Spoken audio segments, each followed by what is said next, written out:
Stop buying yogurt, gawin nyo na lang sa bahay. This time, we're using a stove and a pot to make our yogurt. Ingredients are milk and yogurts na may live cultures. Again, I chose milk na may 3.5% fat. I'm also using a kitchen thermometer and iinitin ko yung milk until it reaches 185 Fahrenheit. After that, kumuha naman ako ng iced water kasi we need to cool the milk to 110 degrees Fahrenheit. Siguro ito na yung pinaka nakakainip na part nung process. If wala ka thermometer, you could test with your finger. Pag tama na yung temperature, you could add your yogurt with live cultures. Haluin nyo lang siya mabuti to make sure all the cultures get to that milk. Now, I'm covering my pot and I'm using an insulated bag to make sure the temperature is consistent throughout the day. If wala ka nito, you could also use a cooler or a bath towel. I think a good indication na okay yung yogurt natin is parang if nag-set siya or something.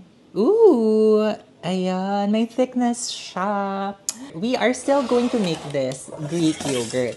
And if wala kayong cheesecloth, here's another method. I have here a tea towel. Pwede rin naman t-shirt, pero siguro wag masyadong malaki yung buta.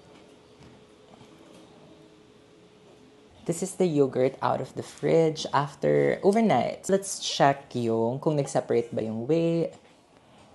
Oh my gosh, ang daming whey na na-separate from the yogurt. And I can see na mas clear yung whey using a linen tablecloth. Pero look, it's so thick. So there you have it, yogurt made in the stove instead of an oven. If wala kayong oven, pwede nyo siyang gawin sa stove. Kayo, how do you make yogurt at home? Let me know in the comment section. And itatry natin yan to see how many different ways you can make yogurt.